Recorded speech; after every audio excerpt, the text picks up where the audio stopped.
Hello बच्चों, तो चलिए सबसे पहले प्रश्न को पढ़ते हैं। दीर्घ वृत्त x का वर्ग बटे 9 धन y का वर्ग बटे 4 बराबर 1 की स्पर्शी का समीकरण जो रेखा 3x धन 4y बराबर 7 के लंबवत है।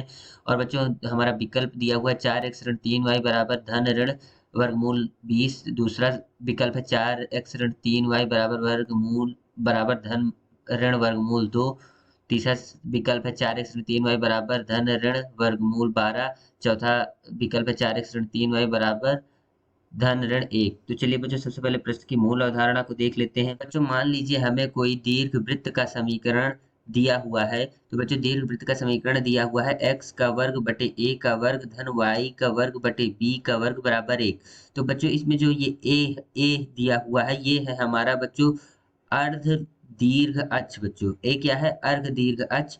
और उसी तरह बच्चों ये जो b का वर्ग दिया हुआ है तो बच्चों b यहाँ पर है हमारा अर्ध लघु अक्ष। बच्चों तो बच्चों चलिए अब इस आधार पर हम अपने प्रश्न को देखते हैं, प्रश्न के हल को देखते हैं। बच्चों हमारा दीर्घवृत्त का समीकरण दिया हुआ है, इसको हम देख लेते हैं। x का वर्ग बटे 9 धन y का वर्ग बटे 4 बराबर 1। तो इसको हम पुनः लिखते हैं x का वर्ग बटे 9 धन y का वर्ग बटे 4 बराबर 1।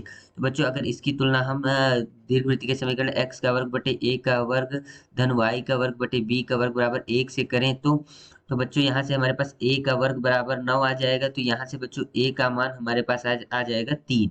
और बच्चों यहाँ से b का वर्ग बराबर 4 आ जाएगा। तो यहाँ से हमारे पास b बराबर आ जाएगा बच्चों 2। तो बच्चों अगर हम स्पर्शी का समीकरण प्रवणता के रूप में देखें तो होता है y बराबर mx धन ऋण a का वर्ग गुणे m का वर्ग धन b का वर्ग।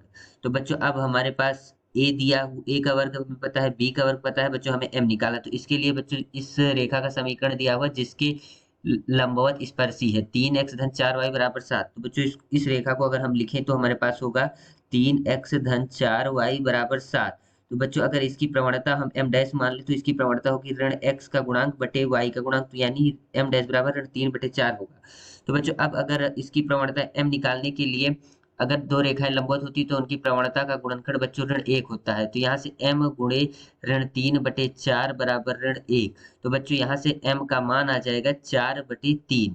अब बच्चों इस m के मान को हम यहाँ रखते हैं तो ये हो जाएगा y बराबर mx धन ऋण a का वर्ग m का वर्ग धन b का वर्ग। तो बच्चों यहाँ से y बराबर m का मान हो जाएगा 4/3 x धन ऋण a का वर्ग। बच्चों a का वर्ग जैसे हमने देखा था तो यहाँ से a का वर्ग 9 और b का वर्ग है 4। तो यानी 9 गुणे 4/3 का वर्ग धन 4। बच्चों अब y बराबर 4/3 x धन ऋण अब बच्चों 9 गुणे 16/9 धन 4। तो बच्चों यहाँ से 9 से 9 कट जाएगा। तो यहाँ से हमारे पास आ जाएगा y बराबर 4/3 x धन ऋण वर्गमूल 16 धन 4। तो बच्चों ये हो जाएगा y बराबर 4/3 x धन ऋण वर्गमूल 20। बच्चों अगर इसको हम यहाँ से थोड़ा हल कर लें तो ये हो जाएगा 3y धन 4x धन ऋण वर्गमूल 20। अब बच्चों अगर इसको हम पक्षांतर करें तो हमारे पास यहाँ से आ जाएगा धन ऋण 20 बराबर 4x ऋण 3y। या इसको हम ऐसे भी लिख सकते हैं 4x ऋण 3y बराबर धन ऋण वर्गमूल 20। अब बच्चों हम अपना विकल्प देख लेते हैं तो हम ये हमारा पहला विकल्प हो जाता है 4x ऋण 3y बराबर धन ऋण 20। तो अतः विकल्प 1 सही है। आशा करते हैं ये हल बच्चों आपको समझ में आया होगा। धन्यवाद।